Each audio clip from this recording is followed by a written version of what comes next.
Patrick Basham is the director of the Democracy Institute. He joins me now from Washington with more. Patrick, good to see you.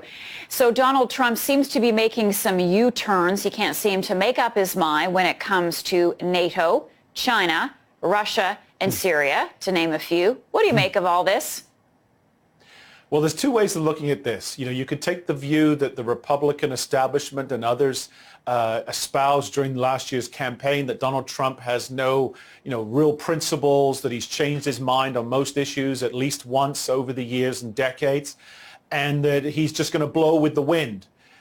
You can also make the case, the Trump case, that if the facts change, the context changes, the environment changes, he will change his opinion or tweak his opinion.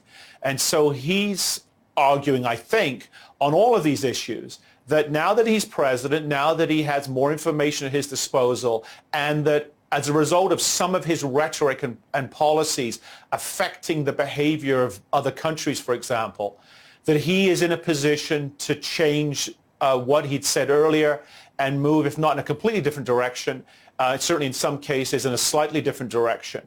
So it's a glass half full, glass half empty scenario, and I think only time's going to tell us for sure whether he really is a changed politician or he's someone who is just willing to go with wherever public opinions directs him. And he also seems to go with his gut, go with his instinct. And we knew going into all of this that he did not have a clear world view. Do you think that he is being influenced by the office and the people that are close to him now? And of course, we have diverging personalities. We've got Jared Kushner and his daughter, Ivanka Trump, and we've got Steve Bannon. So where does Trump fall now between these two camps? Well, Donald Trump has always liked lots of camps around him, arguing, debating, and him sort of picking the winners and losers in terms of arguments. That's how he ran his businesses. He wants to do the same thing as president, but what we're seeing is that the Steve Bannon element, the more nationalistic, the more ideological, more political element, is at least temporarily getting a little bit of a shift out of the limelight, and two other camps are beginning to dominate. One, the Jared Kushner, Ivanka Trump camp, and also what I call the generals camp. So you have Mattis and McMaster and these other generals who have these very, very prominent and important positions and are clearly willing and able to throw their weight around from day one.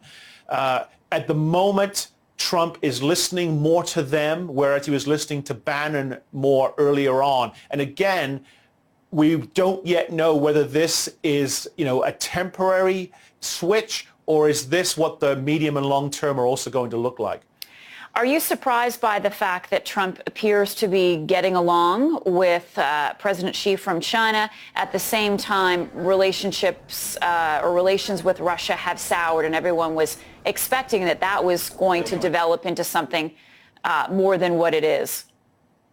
On getting along with the Chinese president, I'm not surprised, but for one reason alone, and that is almost everyone who's ever worked with Donald Trump before he became a presidential candidate said the same thing, that one-on-one, in person, he's very likable, he's very easy to get along with, he's a really good listener. I think the Chinese president found that out to be true. It doesn't mean that Chinese-American relations are going to be fantastic, but it means that there's an opportunity there, a window that perhaps many people didn't think would exist. On the Russian front, obviously this is very complicated and convoluted even, but I think right now what we're seeing is Trump's White House respond to both the domestic and the foreign criticism of his relations and his people's arguable or alleged relations with the Russian president and his government. And so they decided that this was a good time to flex their muscles vis-a-vis Russia, start talking harshly about Russia and Putin specifically, to at least sort of pause the criticism and, as it turns out, get him a few good headlines. All right, Patrick Basham, thank you.